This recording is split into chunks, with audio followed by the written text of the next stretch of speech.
going on? My name is Daniel, and today we're going to talk about drinking clean water in the backcountry. There are a number of different options for drinking clean water in the backcountry. These are just a few of them in front of me, and I'm going to kind of walk through the different options that we've got in front of us and talk about each one, each method, some of the pros and cons.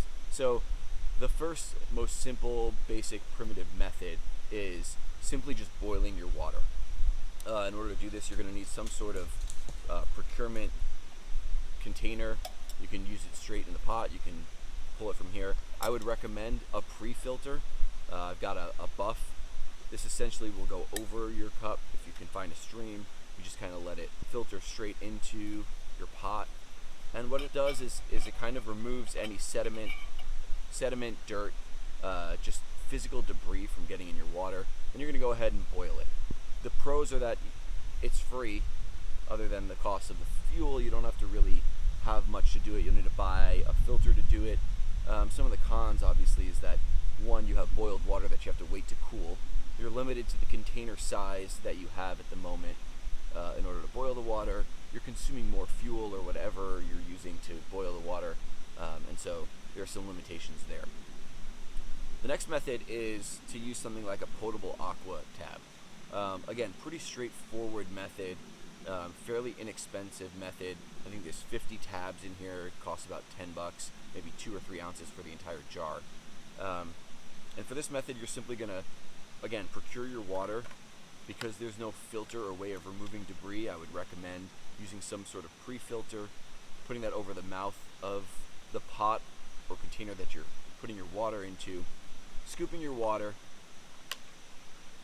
and then what you do is you simply remove a tab, you put it in, I believe it's about 5 minutes, shake it up, and then give it another 30, and then you're ready to go. Obviously, the downside, the limitation to something like this is that you have to wait the 30 minutes again before you can actually drink your water, and this isn't perfect. There are going to be some sediment potentially inside your container from using a pre-filter. It's not going to get everything. The next method is to use something like a filter. I have two here. This is a Katadyn BeFree filter and a Sawyer Squeeze water filter. Both are fairly efficient at filtering water. I personally prefer the Katadyn. The flow rate for me is better on the Katadyn. For the Sawyer, there are a lot of options. It comes with different attachments. You can attach it directly to a smart water bottle, for example. Use the water bottle to scoop up the dirty water, screw this straight on, flip the cap, and then you squeeze, and you've got filtered water straight away.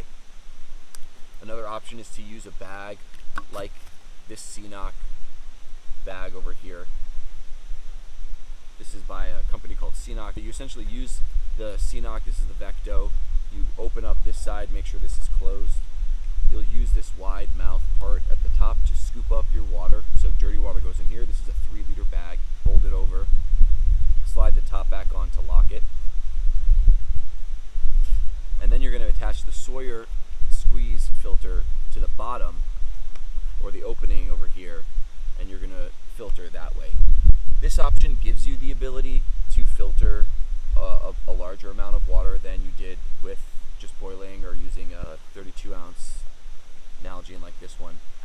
Some of the downside is that in my experience, the Sawyer Squeeze tends to clog out in the field, and the way to unclog the filter is to use something like a cleaning plunger, and that's one of the main reasons I don't love this filter. If it were not for this, I think this would be my preferred method. But the fact that this gets clogged up and you have to use this syringe to take clean water and backwash the filter, if you lose this or if you forget to bring it with you and this clogs up, you're somewhat limited. Again, that's why I always bring like a backup like the potable aqua tabs with me. The other downside to this, and this is true with the Katadyn as well, is that this filter cannot freeze.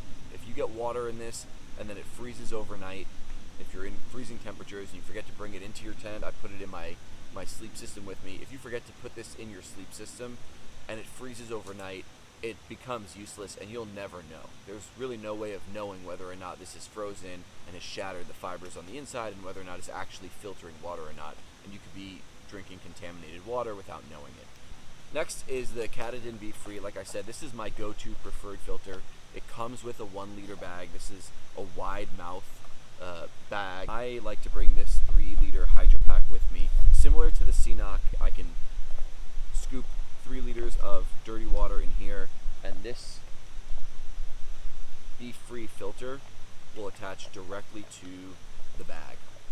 And then I can filter straight from this bag, and it's pretty straightforward.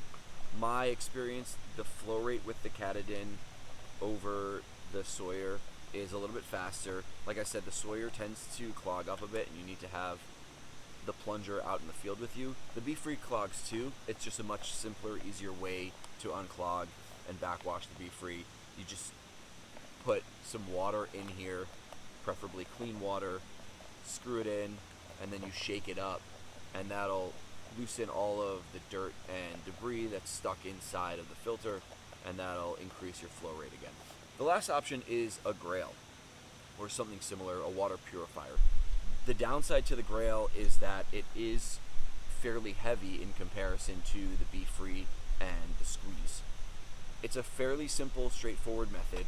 It's a press filter, so you take this container, there's a fill line in here, you scoop your water, you fill it till the fill line, you put the Grail on top, you're going to unscrew and loosen the cap, and then you push down, and as you push down, the water is going to rise from the container where you put your water in at the beginning, and it's going to rise into the actual Grail system. This part here is going to purify your water as you go ahead and press down. So it's not just filtering, it's also purifying.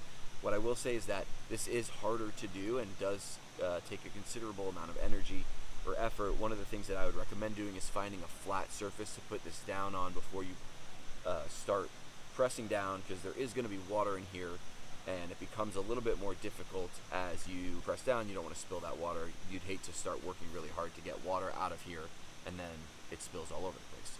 So once you push down all the way, you now have this spout that you can open and drink straight from, and you can close it up, and your water in here is purified. So those are just a few of the ways to get clean water in the backcountry. They're not the only ways. There are other ways to get clean water. These are just some of the methods that I've used and I've seen in the past. Let me know what you think. Let me know which is your preferred method, and we'll see you out there.